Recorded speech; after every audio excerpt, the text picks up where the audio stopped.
This one, we're going to start talking about criminal justice a little bit. Okay. It's the big moment this week when the president gave a speech in front of a room full of police officers and suggested that they should be rougher with the suspects. I think that's a fair characterization of what he said.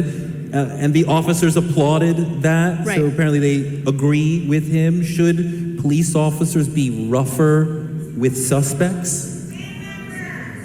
Being rougher with, I don't know how much more rough you can be when we live in a country that justifies the slaying of a 12-year-old kid who's playing with a toy gun at a park.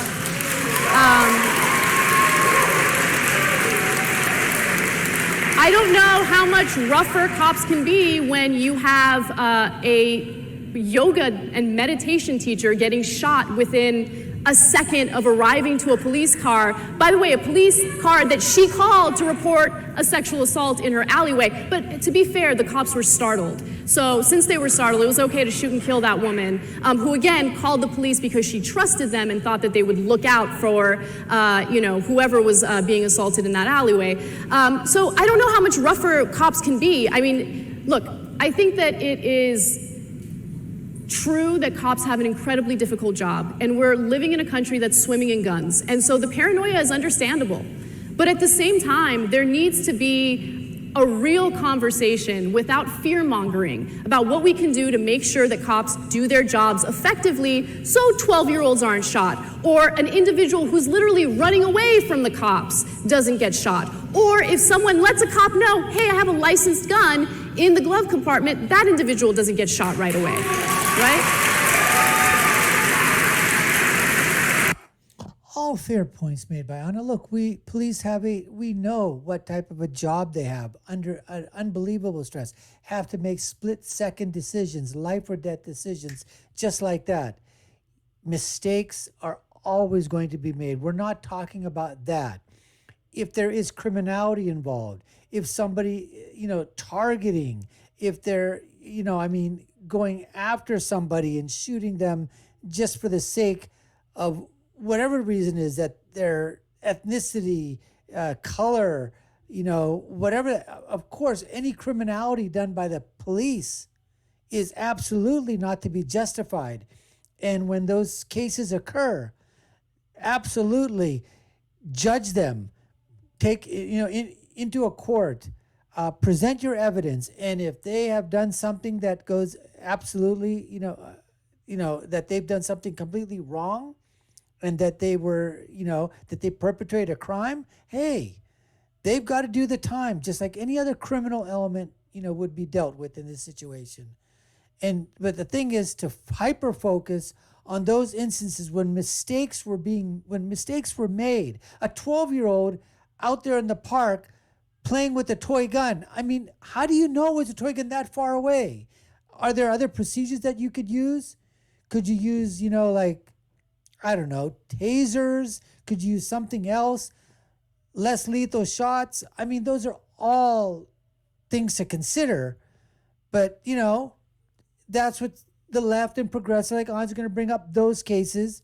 And from the right, we're going to bring up the fact that things that I just mentioned right now. But we should be able to come to some agreement to basically say, just because mistakes occur doesn't mean that every single cop, every single police officer is bad.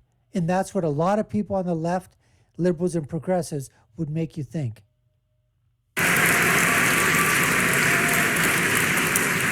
Well, the peaceful yoga instructor was shot because of immigration combined with this insane idea that we owe immigrants affirmative action. This Somali was rushed through the Minneapolis police cadets exam, violated about 4 rules off the top of my head so that the good people of Minnesota could brag about having a real live Somali on the police force.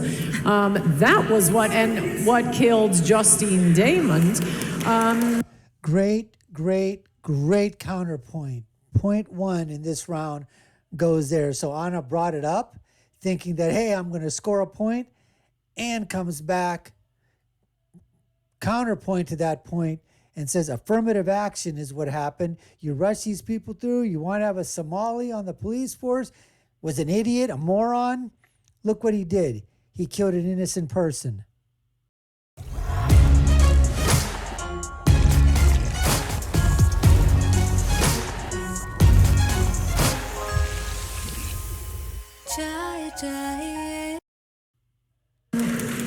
And we didn't do anything to the Somalis. What we did was send them food, which the warlords took. So we sent in a fighting force to make sure they got food. There was no slavery, no Jim Crow to make up for, and yet, they arrived yesterday, so they get affirmative action on the police. So you're in favor of supporting cops, and you're in favor of cops shooting and killing unarmed individuals, I think it's gonna unless they're Somali. Because if they're Somali, well, then they must be terrorists, and that's the reason why they decided to open fire. I said nothing of the It's sort. ridiculous. The inconsistencies in the question argument. is, If should you lower officers be buffered? standards, you won't get cops that are as good. That's a fact. It has nothing to do with terrorism. As for what Trump said, I mean, look, you guys, have at it. If you want to adopt the feminist motto of "that's not funny," fine, have at it. I'm sure you'll swing the electorate. Trump was joking, people laughed. Analyzing Trump's every joke is, I think, not helping you. Yeah. So, Killing unarmed people is real funny. So, Yeah, love okay. it. I mean, it could have been a joke. It did seem very borscht spell. The whole thing was very jocular. So I don't know. Maybe he was joking. But okay, let's go a little broader with the same point, right? Black Lives Matter has spent years saying we have a policing violence problem. Do we have a police violence problem? No. Not as much as we have a black males killing black males problem. And that's, I mean, Took that question, hit that pitch right out of the ballpark, and the crowd erupts. And I'm sure there was some of the crowd on that reaction that had to be on it, because that was a huge ovation continuing.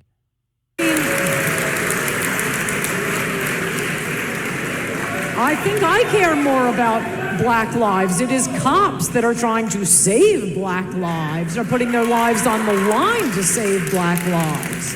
I also think that so much of this is brushing what I think the original problem is under the rug, and I don't want to drag us in a completely different direction, but it is the destruction of the black family by the welfare state, paying women to have illegitimate children. And once you start with that,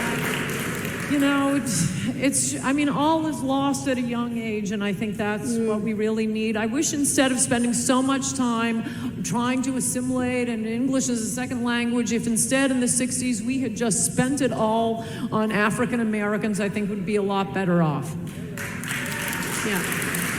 We also have a problem in the country of white men killing white men, because guess what? Criminals kill people in their areas, and we live in segregated neighborhoods. And so if you look at the numbers, you see the same thing when it comes to white individuals. So that right-wing talking point is empty, to say the least. But anyway. The number of white people killing white people is not even close to the number of black people killing black people. Look at what's happening in Chicago right now. They're on pace to say they might have somewhere between 1,500 murders in Chicago alone. You tell me any other city where whites are killing whites at that rate. Name me a city. Maybe I'm wrong. Maybe I just don't know. I just don't think that's there. I haven't seen it being reported. I haven't seen anything in that regard. Where are the white gangs that are going around in white neighborhoods killing other white gang members? Where is that happening? Tell me. Again, try to get into the heart of the issue. Is there racial bias in the criminal justice system? In the new Jim Crow, Michelle Alexander talks about black people are over-arrested, over-prosecuted, over-convicted, and over-sentenced. Well, right? my favorite stat when it comes to that has to do with marijuana, because I love marijuana. So, It's interesting because there was a study looking specifically into marijuana use rates, and they compared white marijuana users to black marijuana users, and the researchers found, all right, they use marijuana at similar rates. But it's interesting because blacks are 4 times more likely to be arrested and prosecuted for marijuana possession. Which is, by the way, I don't care if you're black, white, Asian, Latino, it doesn't matter. You shouldn't be prosecuted for marijuana possession. That's a gigantic waste of our resources. Nobody is just being prosecuted because they were smoking a joint, idiot. That's not why they were being prosecuted or why they went to jail.